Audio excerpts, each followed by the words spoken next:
নমস্কার বন্ধুগণ, বাবাজি স্পিক্স চ্যানেলে সকলকে স্বাগত। আগামী 19শে জুলাই অর্থাৎ শনিবার মোহনবাগান এবং ইস্টবেঙ্গলের মধ্যে কলকাতা লিগের যে ডার্বি হওয়ার কথা ছিল তা নিয়ে কিন্তু বন্ধুগণ অনিশ্চয়তার সৃষ্টি হয়েছে, বিশাল একটা অনিশ্চয়তার সৃষ্টি হয়েছে। কারণটা কি এই ডার্বিটা নিয়ে অনিশ্চয়তা সৃষ্টি হওয়ার কারণটা হলো প্রশাসন নাকি নিরাপত্তা দিতে পারবে না। প্রশাসন অর্থাৎ পুলিশ নিরাপত্তা দিতে পারবে না এই ডার্বিতে, সেটা তারা চিঠির মাধ্যমে আইএফএকে জানিয়ে দিয়েছে। তো প্রথমে ডার্বিটা হওয়ার কথা ছিল যে বারাসাতে, কিন্তু বারাসাতে নিরাপত্তার কারণেই কিন্তু শিফট হয়ে এটা কল্যাণী স্টেডিয়ামে হওয়ার কথা হয় পরে। কিন্তু কল্যাণী স্টেডিয়ামের যে মোহনবাগান ইস্টবেঙ্গল ডার্বি বলে কথা, দর্শকদের একটা উত্তেজনা বা কোনো রকম যদি আর কল্যাণী স্টেডিয়ামে যে পুলিশ যে কারণ দুটো দেখিয়েছে, কি কারণে তারা কল্যাণী স্টেডিয়ামে ডার্বি করতে দিতে চায় না, সেটা হচ্ছে যে ওখানে এক তো পার্কিংয়ের সমস্যা, কল্যাণী স্টেডিয়ামে নাকি পার্কিংয়ের প্রচণ্ড সমস্যা, গাড়ি পার্কিংয়ের। তো এত ডার্বির সময় অনেক গাড়ি বাইক ওখানে যাবে, সেই পার্কিংয়ের ব্যবস্থা নাকি নেই।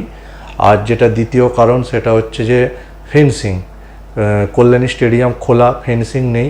তো কেউ যদি মাঠে টপকে ঢুকে পড়ে বা কোনো অপ্রীতিকর ঘটনা ঘটে যায়, কেউ ঝাঁপ ফাঁপ দিয়ে গ্যালারি থেকে মাঠে নেমে পড়ে বা কিছু হাতাহাতির মধ্যে জড়িয়ে পড়ে দুই পক্ষের ফুটবলাররা, তো সেইটা একটা কারণ, এটাও একটা মেন কারণ।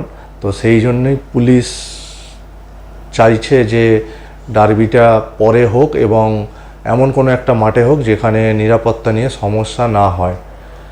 তো মনে হয় না আর হাতে আর সময় বেশি নেই।